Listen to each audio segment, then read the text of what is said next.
From athletes to authors, entertainers to innovators, we connect with those who help shape our culture. Join us in revealing stories of their lives and backgrounds, their triumphs and tragedies that molded them into who they are today. Authentically off-script and personally illuminating, this is Audibles with Jason Scarborough.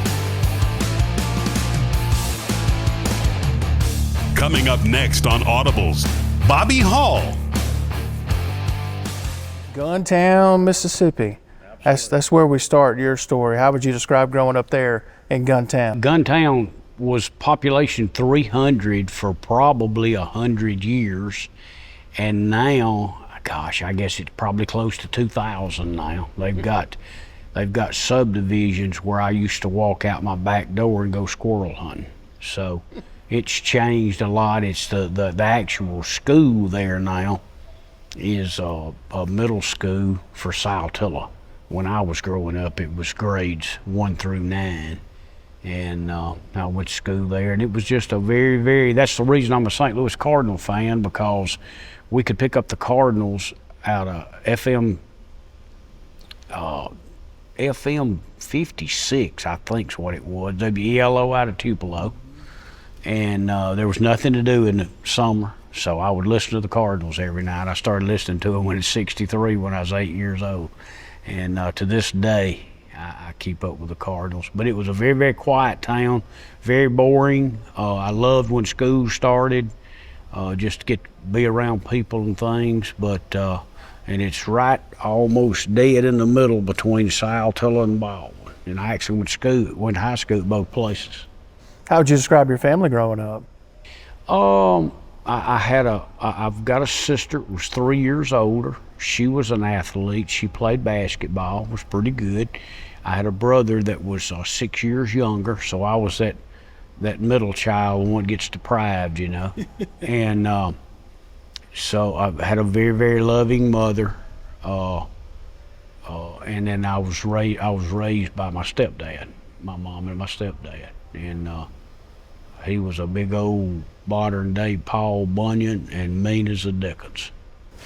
Mean, huh? Oh, he was mean. He taught me a lot of life lessons. One thing he taught me that always helped me, still does today, he taught me how to be tough. Was that the one that you grew up listening to the Ole Miss games on the radio with? Yes, the very first time. I was raised by my grandparents until I was 4 and a half. My granddad was a Church of Christ preacher. And then when my mom married my dad, the only dad I ever knew, I was 5, maybe a little over 5 and some change, and I said, Daddy Bill, what you listening to? He said, I'm listening to Ole Miss football game. Of course, this was 1960. That was one of their greatest teams, you know. And I sat there with him that night, listened to that football game, and the rest is history.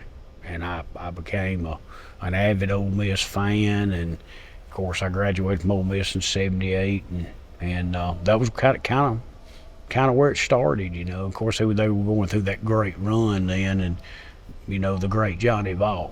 So that's kind of that was our entertainment. So before sports kind of took over for you, was there something maybe not involving sports that you were like, you know what, that's what I want to be when I grow up? Was there anything else? Not really, man. I you know, when you're that young, you're not thinking about where you're going to be 5 years or 10 years down the road. But by the time I was in middle school, I knew that I was going to be a football coach. And I started actually, about the time I was 15 years old, I started preparing myself in this way. I became a big Vince Lombardi fan. Of course, you know, 66, 67, you know, they were rolling, won the first 2 Super Bowls. And I became a fan of his because I thought he was the best coach out there. I read everything I could get my hands on about Vince Lombardi from the time I was 15 until I graduated from college. And I can tell you all kind of stories about Vince Lombardi. I've just studied him so much, and he was just such a great coach. And one of his greatest sayings was that I tried to use as a coach was, do a few simple things well. And I always tried to remember that as I went through my career. Kind of like try to be great at a couple things instead of good at several. Kind of along those lines. You know, he was notorious for the old Green Bay sweep, and they said that he could go to be speaking at a clinic that he could speak a half a day on just that one play, and of course, you know, they mastered it too. And but he's one of the greatest. I tell these young coaches when I'm talking to them, I still talk to. I had to speak at the clinic this year, and when I talk to coaches, and sometimes they'll ask me to come speak to their teams and things, and I'll say, if you guys don't know Vince Lombardi, Google him. They named a trophy after him. Well, that's the thing. Like, there wasn't Google back then. There wasn't. We didn't have the internet. We didn't have social media and all that. So you had to go to the library. These kids don't know anything about that these days, do they? Go to the library, and you had to learn. You had to search for it, you know. And if you ever got to go somewhere, you know, and get to sit down with a college coach or something like that, that was just epic to us, you know, or a great high school coach, you know. So you had to search. So you had to try. You had to grunt. You had to get after it if you wanted to learn. I probably waited 2 decades to ask this next question. What was Bobby Hall like in high school? Well, wow.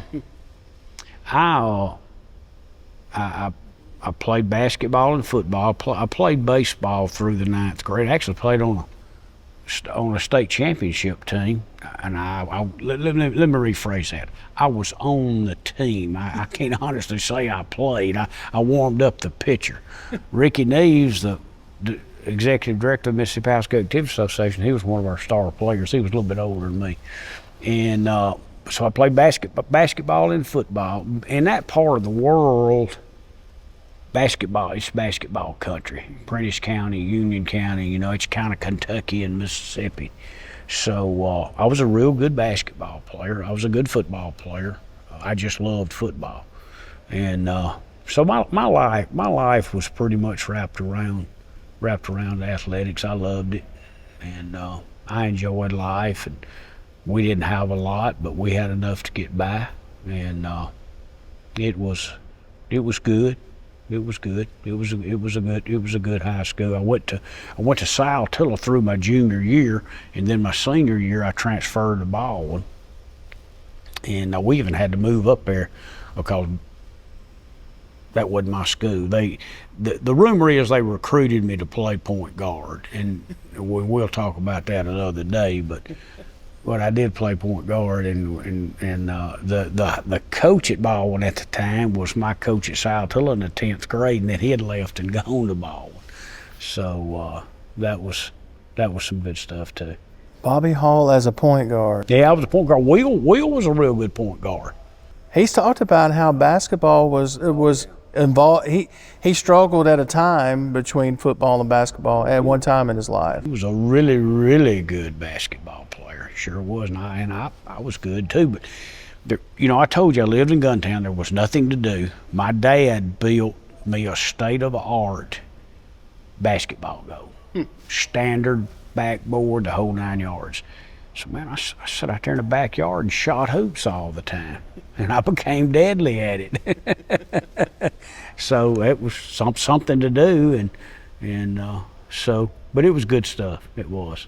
You mentioned earlier you graduated from Ole Miss in 1978, and your first coaching job, you finally get to pursue this thing, an assistant coach at, you mentioned Itawamba Agricultural High School in Fulton. You were there for 2 years, if I remember right. So looking back now, what lessons did you learn at that job, at that stop, that maybe you put in practice later on in your coaching career? First thing I learned is I didn't know near as much as I thought I did. Okay, that was the first thing. The next thing I learned, Don Leathers, who was all SEC at Ole Miss in '71 at tackle, he played for Johnny Vaught. He gave me my first job, which really kind of gave me a jump start to get at a school that with that kind of football tradition and all those kinds of things. So I was blessed to get that job. But the one thing Don Leathers taught me that I've kept with me for 40 years of coaching was he taught me how for people to know you cared about them. And that was a crucial lesson that I learned from him. And then, you as you're going along, you learn things that you shouldn't do, and you learn things that you should do. And I'd always thought that my basic philosophy was always that we would have a program where kids could learn life lessons that they could take with them the rest of their life, and then we'd do all the football part after that, And by that I'm talking about being punctual, respect for authority, how to work with others towards a common goal, all those kinds of things that you really need every day, So that was what we tried to do. We always tried to do that. We always tried to keep God first. We were a praying football team, and then, the football part was easy. I mean, you just worked hard at that and made sure that you gave them the best opportunity to be successful on Friday night. Don't go anywhere. Audibles returns in a moment here on the Spirit Media Network.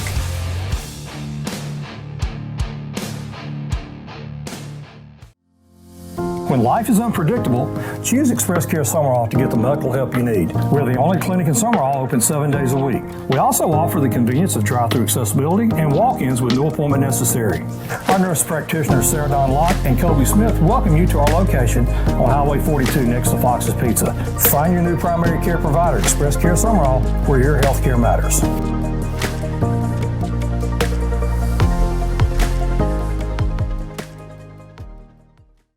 Wendy's new breakfast 2 for $3 is so good, the crew is giving every combination code names. I got that sauce biscuit and some tay-tays. More formally known as sausage biscuit and small seasoned potatoes. Bis squared. Egg and cheese biscuit and sausage biscuit. 2 biscuits. I'm impressed Tyler knew what squaring was. Cup of dubba java. It's 2 coffees. Cup of dubba java. No matter what you call it, Wendy's breakfast is that breakfast. Choose wisely. Choose Wendy's new 2 for $3 Biggie Bundles. When you find a great community, you will find great health care. That is exactly what King's Daughters Medical Center provides.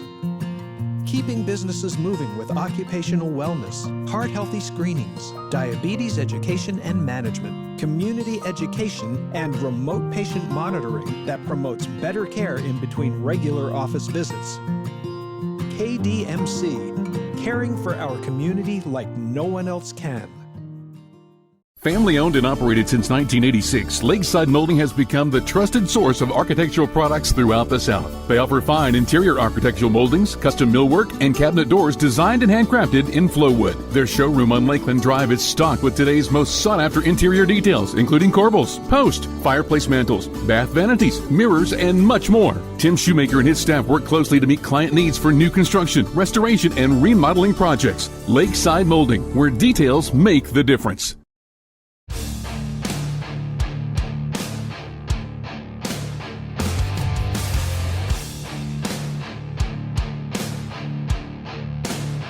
Now, a couple of years after Itawamba, you get your first crack to be a head coach at Raleigh. How'd you describe your time at Raleigh? I loved it. Yeah, I loved it. I got there and I called my high school coach probably that first year, no telling how many times. Hubert Tucker, what a great American, got killed in a car wreck. I got there in 1980. I was 25 years old. Will's mother was 24. Will was 10 weeks old. When we moved there, we didn't know anybody in the whole county. Everybody thought we were crazy. And we actually, my debut as a head coach, we got beat 64-7 by Bay Springs.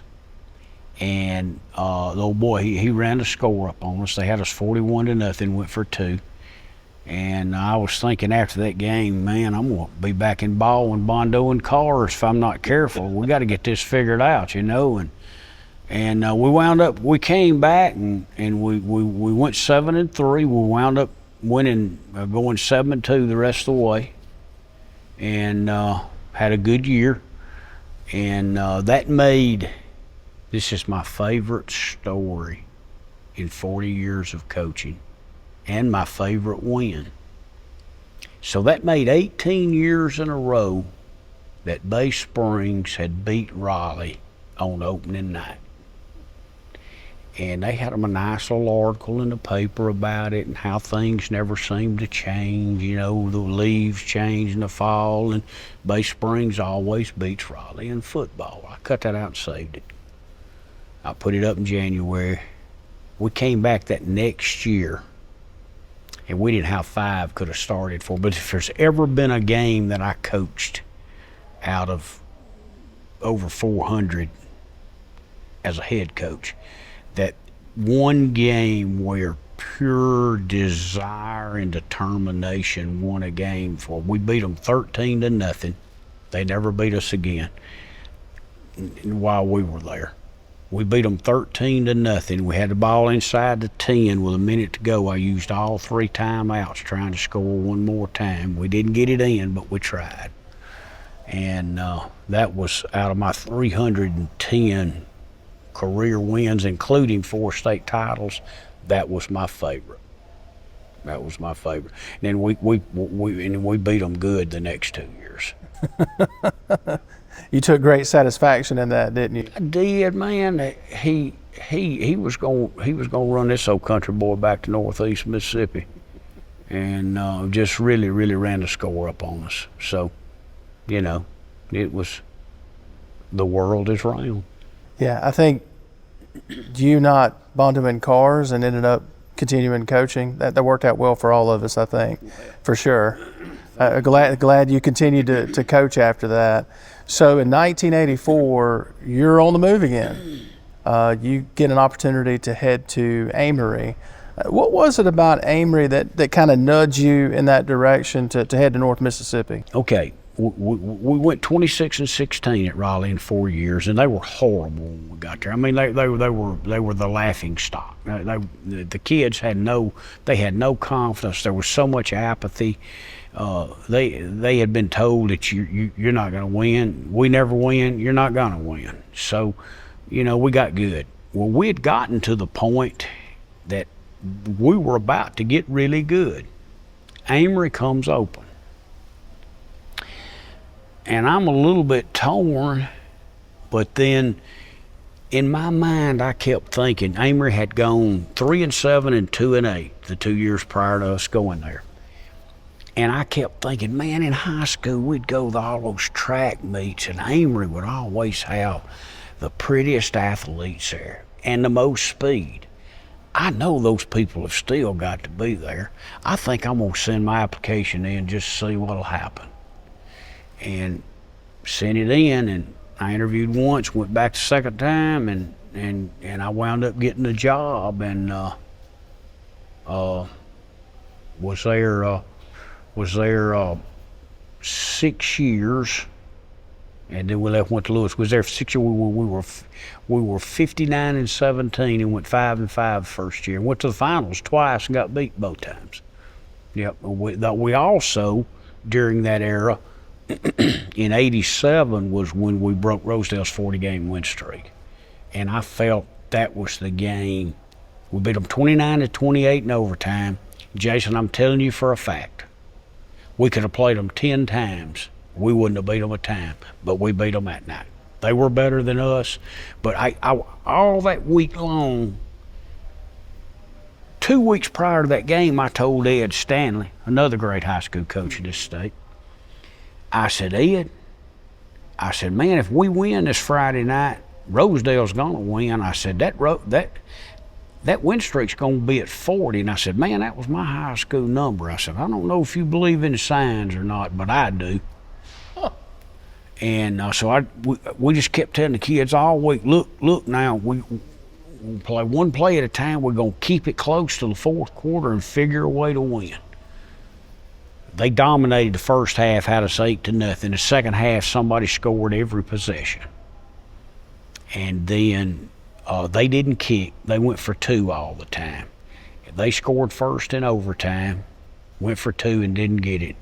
And we scored on 4th down and kicked the extra point and beat them 29-28. I felt that game put Amory on the map. I felt it kind of put Bobby Hall on the map, to be honest with you. Kind of, you know, I remember vividly back then we had the Clarion Ledger and the Jackson Daily News. You're old enough to remember that. Jackson Daily News came out in the afternoon, and they had an article in there, and I was quoted as saying that we were just like Minnie Pearl. We were proud to be here. and Bill, I forget his last name. He wrote the article. He said we were playing the Johnny Cash of 3A football. The Johnny Cash. So, and this was in 1987. So that was big. And then we beat Lafayette County 14-13 in the North Finals. Came down to Jackson to play Mendenhall, and they smoked us, about 35-14 or 34-13 or something.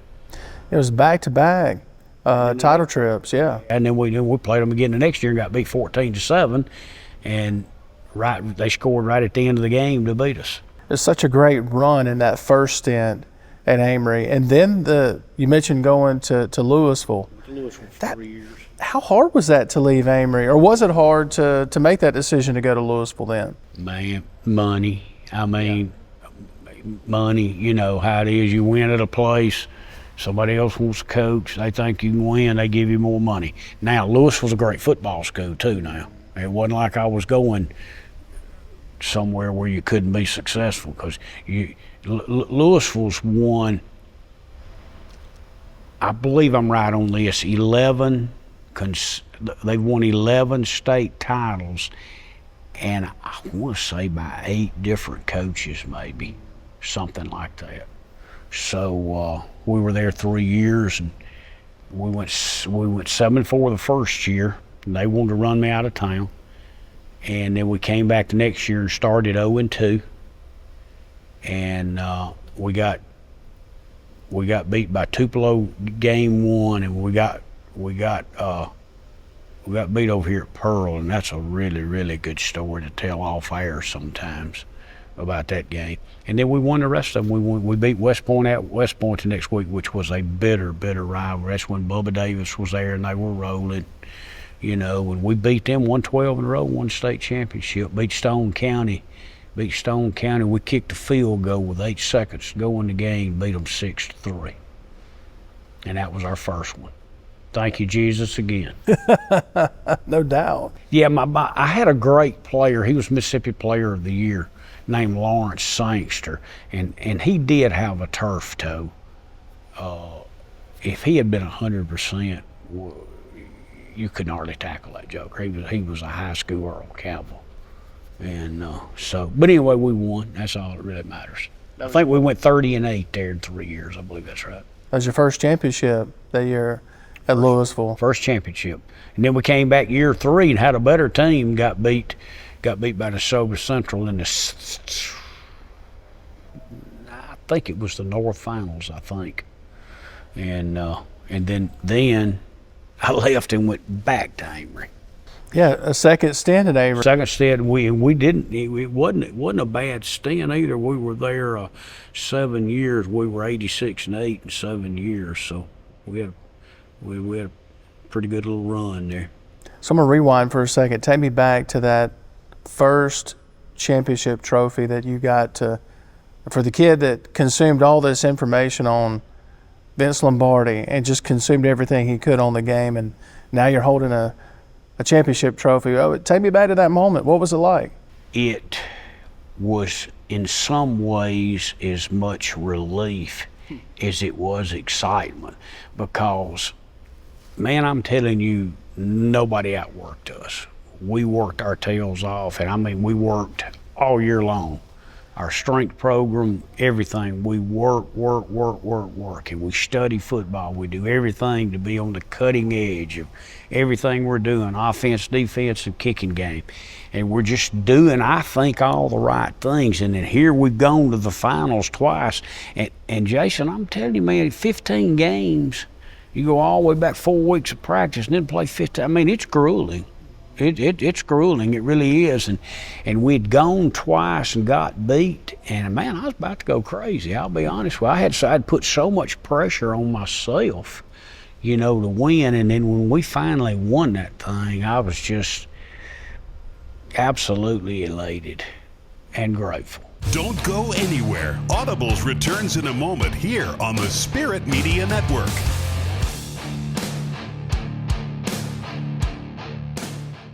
Wendy's new breakfast 2 for $3 is so good, the crew is giving every combination code names. I got that sauce biscuit and some tay-tays. More formally known as sausage biscuit and small seasoned potatoes.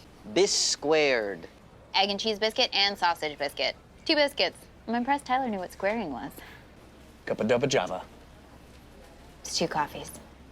Cup of dubba java. No matter what you call it, Wendy's breakfast is that breakfast. Choose wisely. Choose Wendy's new 2 for $3 Biggie Bundles.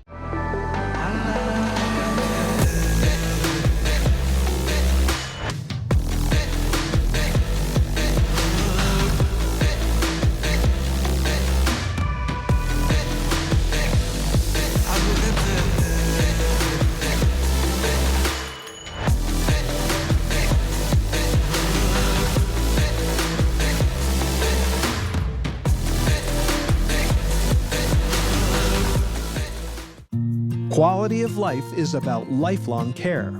Your family's health care is important to you, and that's important to us. King's Daughters Medical Center is here for your family in every stage of life, from the excited new parents, adolescent and teen years, to the big day. Walking alongside of you in life's journey, living a healthier life. KDMC, caring for our community like no one else can. When life is unpredictable, choose Express Care Summerall to get the medical help you need. We're the only clinic in Summerall open 7 days a week. We also offer the convenience of drive-through accessibility and walk-ins with no appointment necessary. Our nurse practitioners Sarah Dawn Locke and Kobe Smith welcome you to our location on Highway 42 next to Fox's Pizza. Find your new primary care provider, Express Care Summerall, where your health care matters.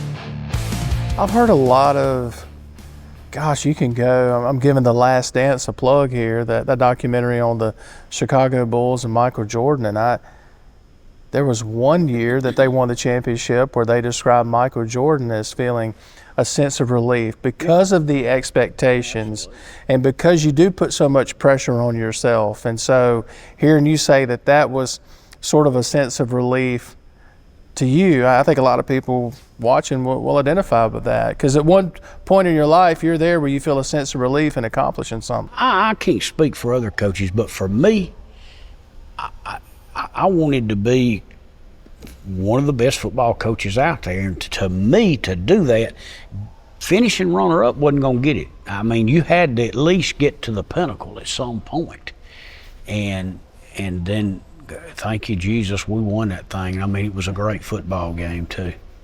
It really was. They had a good team, Stone County. Yeah.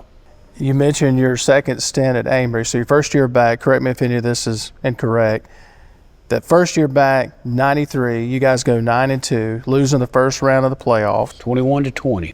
You remember the score? Yeah, we were down 21-0 at halftime. We got beat 20. We came back and was really driving for the winning touchdown, and we threw a pick and got beat 21-20. Got beat by Independence. Scott Sampson was the head coach. Same Scott Sampson when we had all those battles at Madison Central against Olive Branch. Yes, yeah. He's a good ball coach too. I talked to him the other day. I called him just check on him. Boy, there's a blast from the past, Coach Sampson. How about that? He was a good ball coach. And that 94 team, you guys come back. You start off the season beating West Point. Has always been a powerhouse. You beat West Point, and then in the playoffs you have a 4 overtime game defeating Pontotoc, and you guys cap off an undefeated 15-0 season, winning the 3A state championship over Franklin County. So here you are back at Amory, and it's time to throw the confetti again. How would you describe that moment? Let me back up just a little bit. We moved back to Amory to raise Will and Julianne. We loved it there. We loved the school system. We loved the community, and so that was kind of stuff. That wasn't the whole reason. Obviously, you know that money and stuff always has something to do with it too, and so we go 15-0. That 4 overtime game against Pontotoc. You have to understand, back during, in about a 15-year period there, Amory and Pontotoc and Amory and Shannon had the most bitter rivals. I mean, I've told Michelle before that if we were playing Shannon or Pontotoc on the road, they were all 7:30 games then. Mm-hmm. We would get, wherever we were going, we would get there short of 5:30, and what we always did, when we got there, we unloaded our stuff, put it in and then we had shirt and ties on, everybody did, and we would go walk the field. That's what we did. When we would go to walk the field, when we was playing on the road, the visitor side would already be packed, and we'd get a standing ovation when we walked the field at 2 hours before kickoff. And so that 4 overtime Pontotoc game, boy, they had a great team too. 56-50, I think. And I had a young man by the name of Chris Rainey that he's coaching up there now. He went on and played at Mississippi State. He was my quarterback. He was a running back that played quarterback that could throw the ball. That's what he was. And he scored 7 rushing touchdowns that night and threw a touchdown pass to Rufus French. He was an animal. He was unbelievable. So that was a great one. And then what was the thing about that? The thing about that team, that was a junior football team, except for Chris Rainey. We lost Chris, and I'm sure there might have been 3 or 4 more. There wasn't many. We had like 17 or 18 starters coming back, and I'm talking about SEC guys. And so, and the guy we replaced Chris with, his name was Chris Jones, and he was a good player too. And matter of fact, he lives in Olive Branch now, and I think his son starts for Olive Branch, or maybe it's Hernando. Maybe it's Hernando, but somewhere up there. He's got a son starting at quarterback in one of those schools up there. So that led us into the '95 season, and someone wrote an article several years ago about the 10 greatest high school teams in the history of the state, and that team was in there. I think we scored 721 points. I think it's still a state record. But what people don't understand, a lot of those games, those guys didn't play but a half. And we had 11 people on that team that signed a Division I football scholarship, with 10 of them being Power 5. The only guy that wasn't a Power 5, we had a defensive lineman that went to Memphis. Now we didn't have 10 off of that senior class. We had 10 on that whole team. Like the guy that was our kicker and punter, he wound up going to Indiana and making all Big Ten. He went to the Wamba first, but he went up there and made all Big Ten. Of course, Joe Gunn was all SEC. Rufus French was the #1 tight end in the entire country. He made first team parade All-American. We had everybody in the world flew in to Amory recruiting him. I remember Philip Fulmer and the old ball coach at Florida. Oh, Spurrier. Yeah, Steve Spurrier flew in there. Yeah, it was that was some good stuff. We were just so talented. I used to tell people all I did was gas the bus and air the balls. Now, I'd pay good money to be in the same room as you, Philip Fulmer, and Steve Spurrier. I'd pay good money to be sitting in a room with you guys. Yeah, that was some good stuff, and it was all the other ones too. I mean, just about everybody, but Steve Spurrier, you know, one of the greatest college football coaches of all time. So that was good stuff too. So that 95 team, you were talking about the points. I looked it up. You guys averaged close to about 49 and a half points a game and only gave up 7 points a game defensively. So as good as you were offensively, you were equally good defensively. And so you got these back-to-back state championships. I'm curious, what did you do to celebrate? Or can you say? But man, I had so much self-inflicted pressure with that 95 team because we were so talented, and those jokers were mean too. I mean, they lived hard and they played that way on Friday night. Renovated our dressing room, bought these nice stools put right in front of their lockers.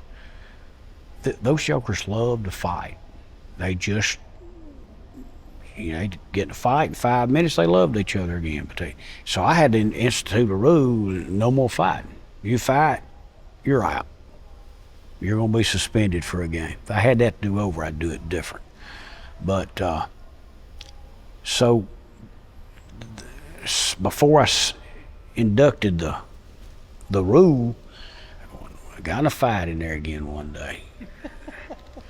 So from that day forward, this was before the first game, I took every one of those stools, took them out the front door, threw them in the parking lot out there, piled them up, called the city, told them to come and get them.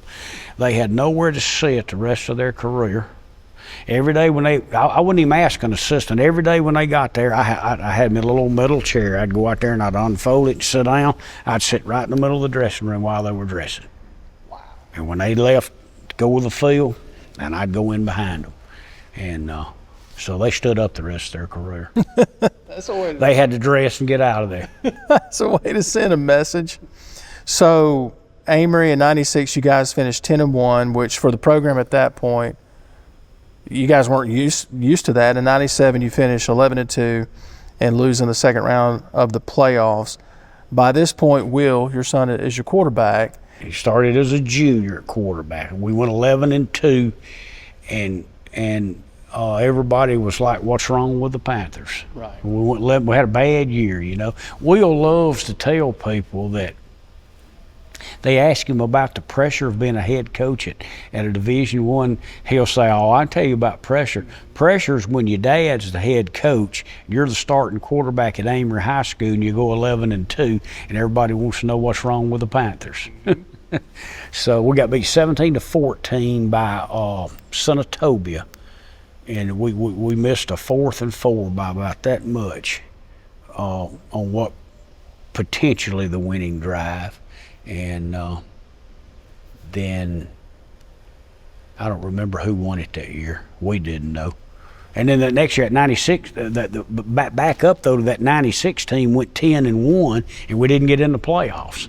Only 2 teams could get in, and us and Ripley and Shannon all had 1 loss, and we wound up being 3rd on that group right there. And we beat Shannon, and they went on and won it all.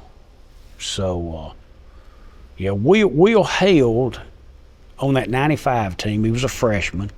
Then he played a little bit. He played wide out as a 10th grader, and then he started as a junior. And then, of course, his senior year, the 98 team. Was it hard on y'all's relationship? I mean, the dynamic there is so interesting, having your son play for you in this small town where Friday night football is king, and there's so much pressure. How did that affect y'all's relationship? It really didn't. Will, first off, he's highly intelligent. He's a football junkie. So he would study the film with me as much as I did. And he knew how to run our offense and what we did. We were renowned for the triple midline option, and we could run it like a computer printout because we practiced it, the old Vince Lombardi stuff, and we got really good at what we did. And so it didn't affect us at all. I mean, this is what me and Will did, man. We practiced through Thursday. On Thursday, I'd go to Piggly Wiggly, buy me and him a New York strip. We'd cook steaks and baked potatoes on Thursday night. Friday, we'd go play. Saturday, we'd set up 3 or 4 TVs with coax wires and stuff, you know, and splitters and all this stuff, where we could watch 3 or 4 football games at one time, every Saturday and Saturday night. I mean, that's what we did. We just loved it. So it didn't. I love to say that if there's ever been a father-son combo that had more fun growing up than he and I did, I'd like to hear the story. Don't go anywhere. Audibles returns in a moment here on the Spirit Media Network.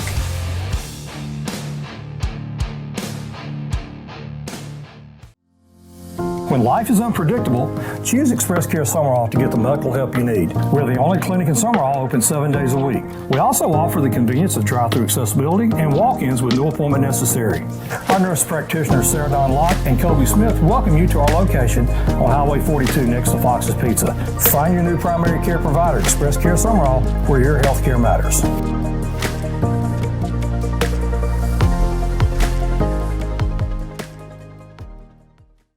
Wendy's new breakfast 2 for $3 is so good, the crew is giving every combination code names. I got that sauce bisque and some tay-tays. More formally known as sausage biscuit and small seasoned potatoes. Bis squared. Egg and cheese biscuit and sausage biscuit. 2 biscuits. I'm impressed Tyler knew what squaring was. Cup of dubba java. It's 2 coffees. Cup of dubba java. No matter what you call it, Wendy's breakfast is that breakfast. Choose wisely. Choose Wendy's new 2 for $3 Biggie Bundles. For those on the go, we give you Audibles with Jason Scarborough, the podcast. What are we listening to? Are we listening to a playlist? Are we listening to a podcast? What a great question. Listen to our intimate interviews with guests on your favorite podcast platforms, including iTunes, Google Play, Amazon Music, Spotify, TuneIn Radio, and so many more.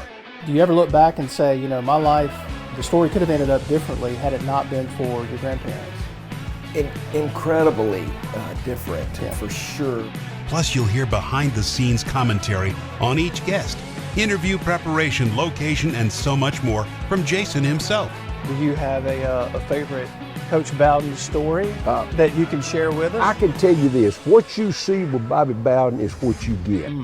Check out Audibles with Jason Scarborough, the podcast, on any of these popular podcast locations and hit subscribe, download, and enjoy. Now, back to the show.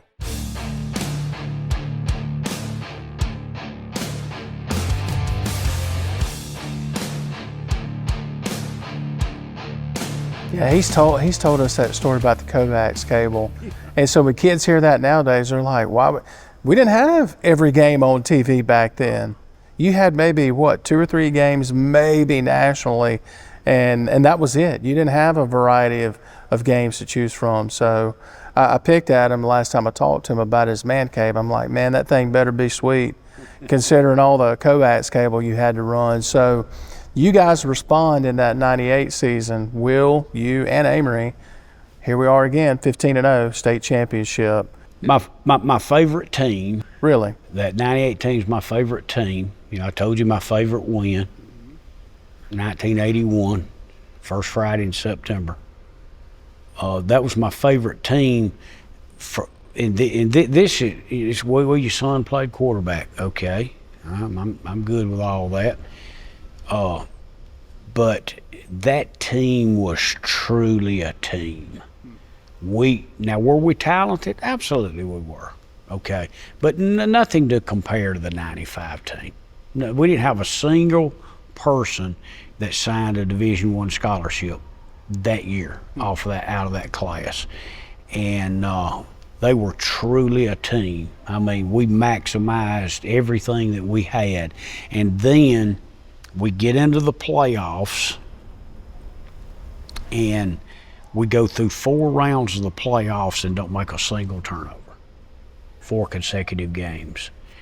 And, of course, played McGee in the state championship and beat them, Harold Shaw and all that bunch. And so that team was just so easy to coach. You never had any problems. There just never was any problems. Mm-hmm. They were great kids. They had all been kindergarten all the way up, you know, and I mean, it was just a fun team to coach, and I thought that they maximized the talents that they had about as well as any group we ever had.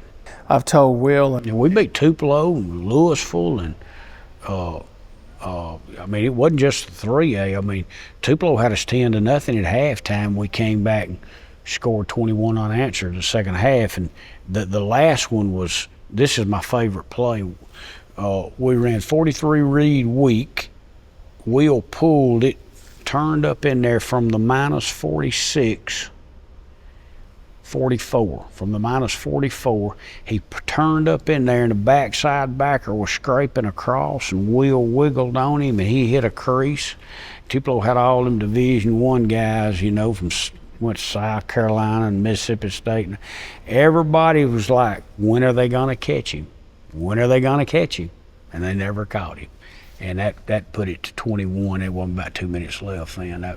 That was my single favorite play. I got it on my phone. On your phone? Oh, you got to send it to me. I'll send it to you. Send it to me. I will. got to see that.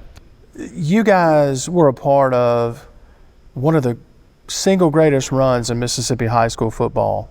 Just in your second stint, so I'm going to read this to you. If I get any of this incorrect, I know you're going to correct me. In your second stint in 7 seasons, 86-8. Correct. From 93 to 99, 3 state championships, 3 undefeated 15-0 seasons, and to this day, the only state football championships for Amory. That's correct. They've been to the finals a few other times, but they've not won it.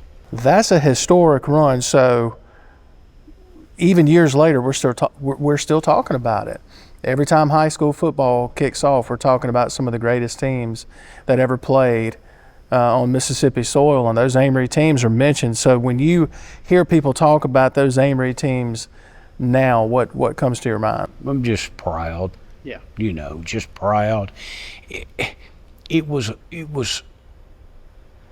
we kind of created a monster. Man, on Fridays, you could go to any class you wanted to, from kindergarten all the way up to the 9th grade. And all those kids would have they'd either have on black or gold, a jersey, t-shirt, something in that whole community. I mean, it was just, football was just a thing. Funny story. I'm in there working one day, it's July. My phone rings, landline. Bobby Hall. She said, Coach, it's so-and-so from Gilmore Hospital. I said, how you doing? Good. She said, when's the state championship this year? I said, well, it'll be the first Friday or Saturday of December. I'm not sure which day that our group plays. I said, why? She said, well, that's when we set up our vacation to go to state championship. I said, well, there you go. We hung up. I don't remember if we made it that year or not, but it's like, Amory's going to state championship in July. True story. No pressure on you or anything, right? Not at all. Not at all. So you end up 125-45 in 13 seasons there. 3 state titles, 2 runner-ups, and we went 5-5 the first year in '84. So, yeah, it was some good stuff. You decided to leave Amory and had a brief stint at Wayne County in 2000. How difficult was it to leave Amory the second time? I had I had to have a change. That's just the way God geared me. I had to have a different color. I had to have a different desk. I had to have some different walls to look at.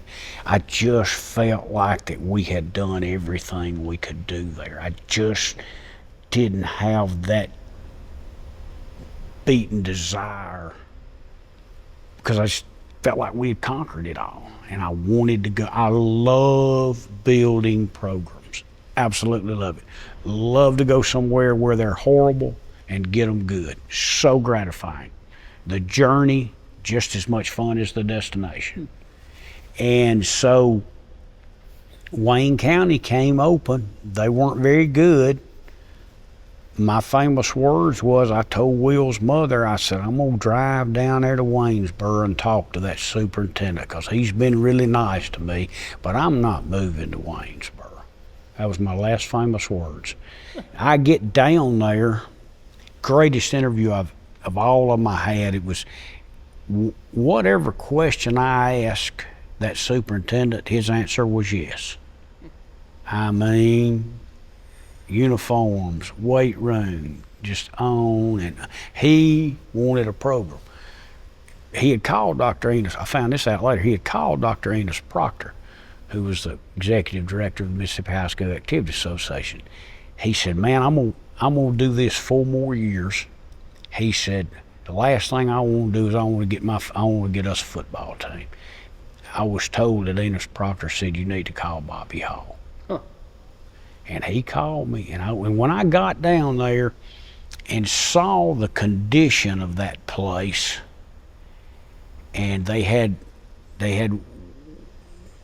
Waynesboro Central right there in town, and then you had those 3 1A schools out in the county, Buckatona, Beat 4, and Clara, but they weren't utilizing them. They were just kind of leaving them out. And I was like, man, I think if we can get in here and get this thing organized and get all these smaller schools now outside and get them in here with us, I see a lot of potential here. And that's what we did. And man, we wound up winning 10 games in year 1, beat Meridian, first time in the history of the school. And that was one of the funnest single years of coaching ever spent. And I had no intentions of leaving. I wanted to win a state championship there. Northeast Community College comes open. I grew up there. At the time they came open, they had won 5 games in 5 years total. 5 in 5 years total. They had some offers in there. And I was just like, man, I'm gonna try to get that job. I just believe, you know, I mean, you can recruit your own players, you know, I mean, come on now, great campus, you know, and so heck, I wound up getting a job. And we played almost all freshmen that first year that we signed, and I'd been told you're not going to win in this league playing freshmen. I didn't believe them, but I found out it was true. We went 3-6. You only played 9 back then, and then the next year we won the North. In year 2, we won the North, got beat in the playoffs. We beat Holmes 7-6 to win the North, and then Holmes went on and won it all, but we did beat them in the regular season, and that was one of the most gratifying efforts that we had. When I say we, I'm talking about me and my staff, for us to be able to do that in 2 years. And so me and the president we disagreed on the direction we needed to go from there, and so we parted ways. I actually had tried to get another college job and it didn't work out, and then I went and coached the Tupelo Fire Ants for a year. That was interesting too. Got to coach Will, didn't you? Yeah, Will was my quarterback. I named him offensive coordinator because the guys made $200 a game, and the league rule was you couldn't pay them any more than that. So everybody got $200 a game. But I made Will offensive coordinator, so by doing that I could jack his salary up. He'll tell you that's how he bought his wife her engagement ring. And so that was we went 8-6, best team in franchise history, and we beat the Lexington Horsemen in Rupp Arena. I love to tell people I'm undefeated in Rupp Arena. There's not a whole lot of coaches that can say that. Probably may not be any. May not be any. So and they only won the league that year too. So that was interesting too. Will got what I know had to be a concussion in that game. He never missed a play. But you know how brutal those games are, those walls or the boundary and everything. When he got hit that night, and and everything, I made a promise to the good Lord right there in that game. I said, if you'll let us get through this game and the next two, me and Will find us something else to do. And we did. We found us something else to do. But it was fun. It was interesting. It was really fun. Really fun coaching the guys. Everybody there loved it. And it was a different deal. The field was 86 feet wide. It was like when I left that league and went back to coaching regular football, when I walked on the football field, it looked like the Pacific Ocean, So it was good stuff, though. Don't go anywhere. Audibles returns in a moment here on the Spirit Media Network.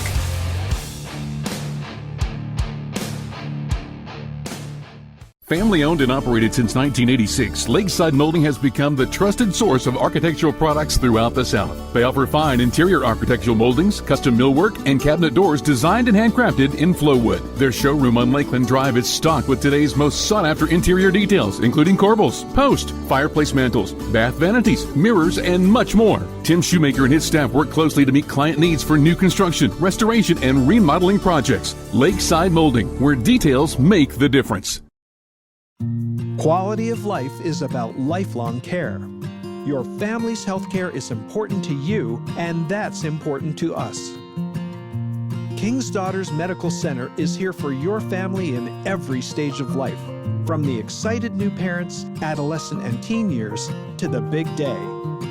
Walking alongside of you in life's journey, living a healthier life. KDMC, caring for our community like no one else can.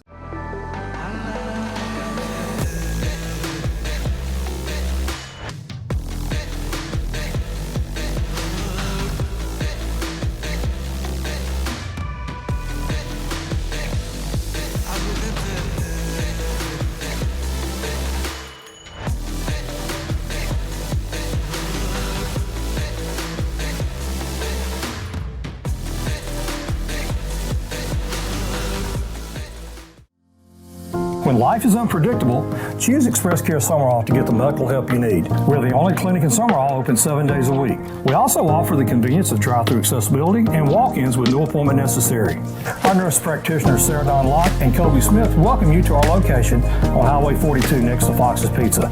Find your new primary care provider, Express Care Summerall, where your health care matters.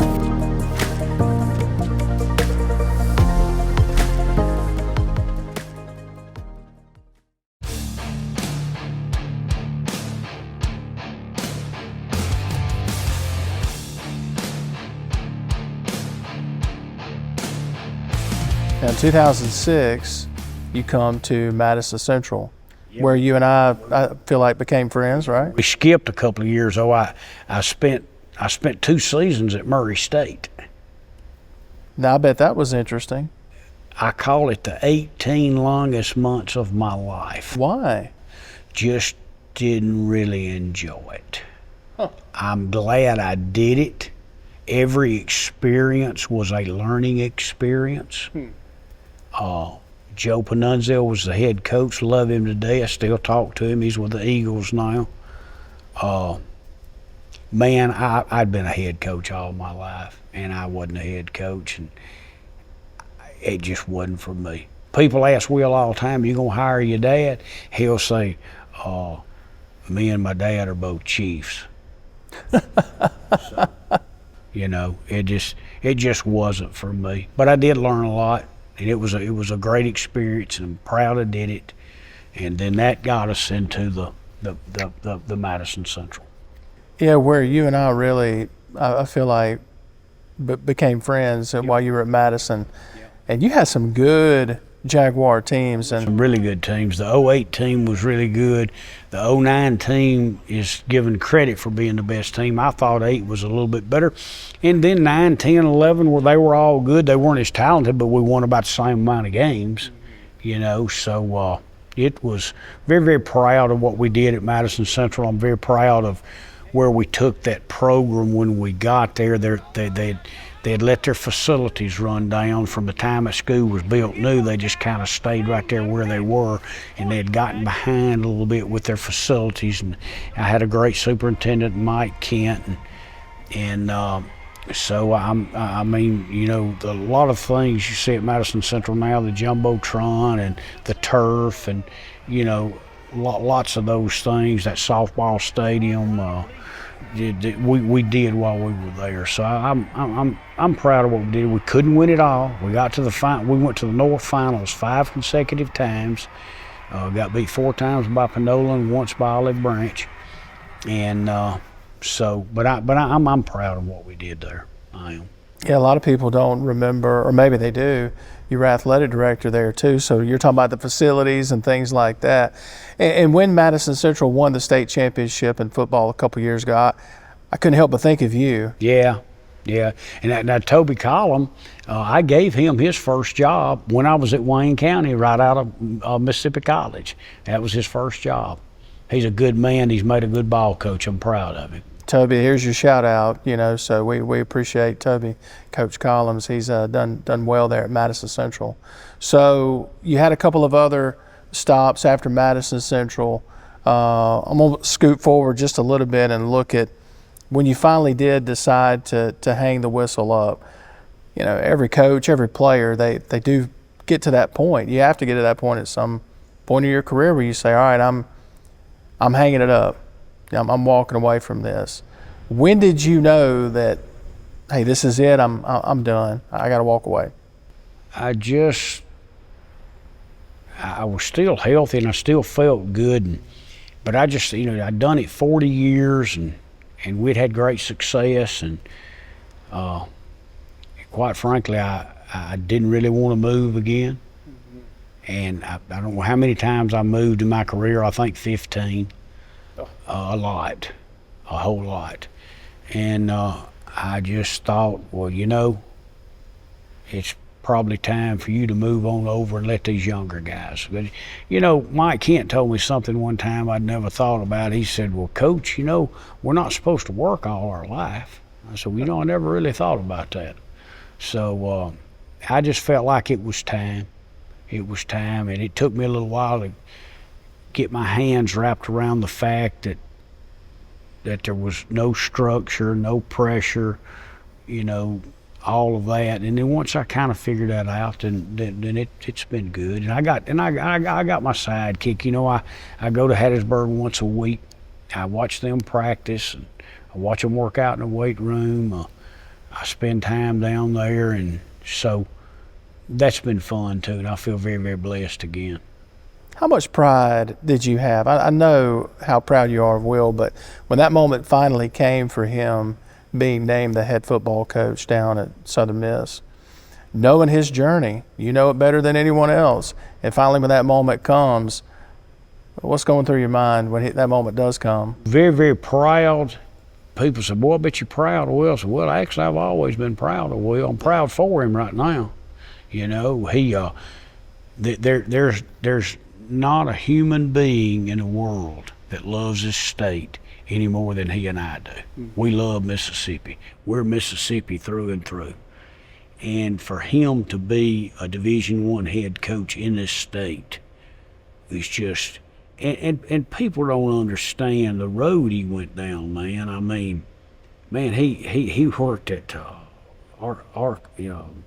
Monticello, Monticello, Arkansas, Bolivar, Missouri,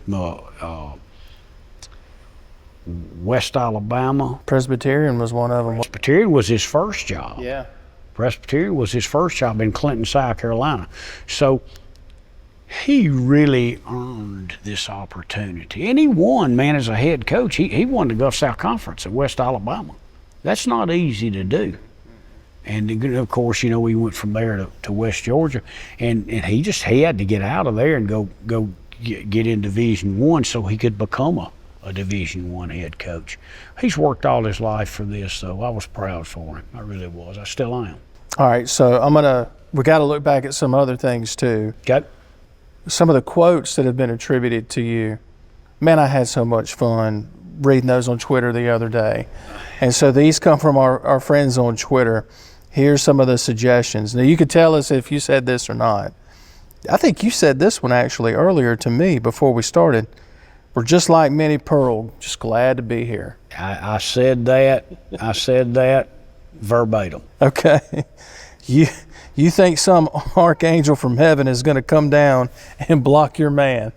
I would get so aggravated sometimes in practice when a lineman would have a guy on his head and then he just don't block him. I'm like, you think some archangel from heaven's going to come drop down here and block your guy? So I did. I've said that on numerous occasions. That was one of my favorites. This is one of my favorites here, the bump and giggle league. Well, yeah. You may not want to comment on that one. I don't want to talk about it a lot. It's somewhat controversial, but I did say it. You did. I remember. Said it on a pretty to a pretty good audience. I said it. You did. I'll own it. Now this one's from Chris Peden on Twitter. He says, we had Clinton for the C Spire game of the week. They kept talking about rivalry. And Coach Hall told him, hell, I thought to be a rivalry, the other team had to win sometime. He said that's a true story. Here was the exact words. I said, it's the only rivalry in America where the same team wins every year. And we won again. Yeah, I remember that C Spire game. Y'all won again. Yeah, we won again. There's so many other quotes, but we'll have to save that for part 2 down the road. There's some other ones that are some of my favorites. So don't go anywhere. Audibles returns in a moment here on the Spirit Media Network.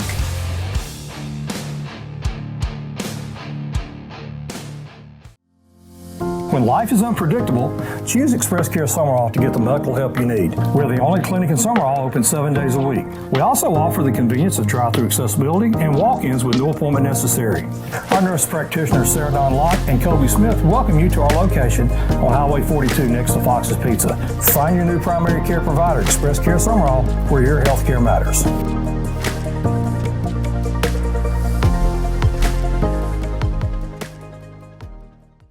Wendy's new breakfast 2 for $3 is so good, the crew is giving every combination code names.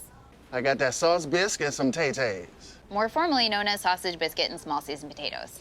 Bis squared. Egg and cheese biscuit and sausage biscuit. 2 biscuits.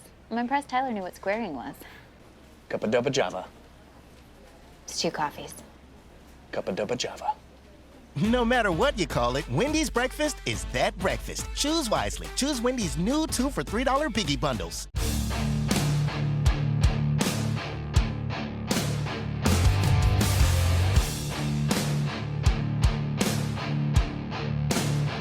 one of the things that we've talked about too over the years that I appreciate about you, you're pretty blunt and outspoken about your faith. You've said that a couple of times here. You know, thank you, Jesus, for Absolutely. My blessings. What does faith mean to Bobby Hall? Well, it's very, very important to me. I was raised by a Church of Christ preacher until I was 4.5 years old, and he gave me a great background. And I think everything should start there. And I always tried to do that as a coach. And toward the latter part of my career, that became somewhat controversial too, which I didn't really care for. But you know, it is what it is. But I think that's where you need to start. I absolutely do. So I'm gonna switch it up a little bit. If we go hop, this might be a better question for Miss Michelle, standing offset here. If we get in your car, what are we listening to, or your truck? Are you more of a podcast guy? We talked about some of your favorite music before. Do you want to say that on camera? Well, I'm very, very versatile with my music. I can go anywhere from Merle Haggard to Backstreet Boys and anything in between. So I love Garth Brooks, and you know, I like Gladys Knight and the Pips, and I'm just very, very versatile in my music. I listen to music more than I do to podcasts. Now, I listen to podcasts when I was still coaching, but I'm pretty much a music guy. When I play golf, I play music. I like when I'm working out, I play music. Music moves me. I like music. I do. In the almost 20 years that I've known you, I never thought I would hear you say, or never have a visual, that you're in the car jamming out the Backstreet Boys. I did not have that on my bingo card, Coach. I like them. I like NSYNC. I like, what's the other group? Boys to Men. Now, I love Boys to Men. I like all three of them. I'm a product of my son riding to school with me in the 90s and listening to him put it on the station he wants to, and consequently some of those songs scarred me, and I listen to them today. I got them on my playlist. Now, you just earned a lot of points from me. A lot of people don't, unless you know me really well. Boys to Men is my favorite all-time group ever. My favorite group ever. Bet y'all didn't know that, so there you go. What would you say the biggest changes in high school football when you watch a game now? I don't know how many games you still keep up with now that you're retired. What do you think the biggest changes in high school football in Mississippi are now opposed to when you stopped coaching? Probably the biggest change is there's a lot more parental involvement because of technology. Some parents think they can watch the computer for 10 minutes and they think they're an authority on coaching. And coaching is not easy. And so I would say, but I do want to say this, people say, Coach, man, how have the kids changed? I said, they really haven't. The kids are really no different today. When I ended my career, they were no different than they were when I started. They want to play. They're impressionable, hardworking young men. They want direction. They want you to give them discipline. Really saw very, very, very little difference in the children. The obvious thing of the offenses have changed so much through the years because now everything is all spread out and getting the ball in space, and I love it. I think it's good stuff. So that part has changed. You still got this group of coaches that run the wing tee. Fans don't like it, but it's obviously a great offense because it stood the test of time. So you do have from one end to the other, with that kind of stuff too. But at the end of the day, and I'll say this at Southern from time to time, that it's still a game of blocking, tackling, running, and holding on to the ball. That part won't ever change. And of course, you've got to play your rear end off every single play.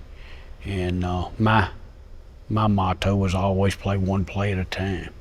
Just play one play at a time and make it the best play you've ever played. It don't matter if you scored a touchdown or if you had a fumble.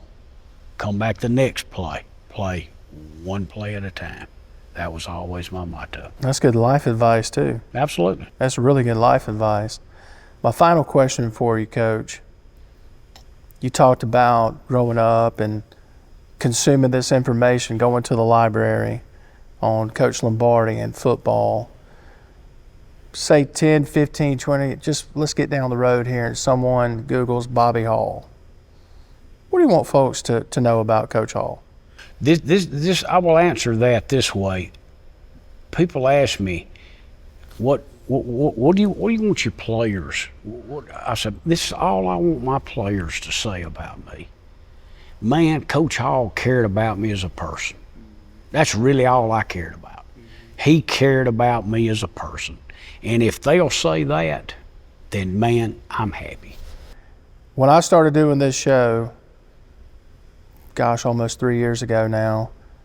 I did have it. I've got you on a list, and I said I've got to see if Coach Hall will sit down with me. You've always been one of my favorite guys. You were always, when we did our scoreboard show years ago, it didn't matter if I had forgotten to text you until later that Friday, but you always gave us your time, and you were always willing to help, give anything. You're always good with the media. You were. And so I want to thank you for always being just kind and generous to us and just being a friend. I appreciate it, and I hope we get to do part 2 down the road of one of these. Thank you. 3, 2, 1. Get that clap in there, baby. All right, Coach. You ready? I'm ready, babe. Mine is, as far as I know. 3, 2, and 1. Here we go.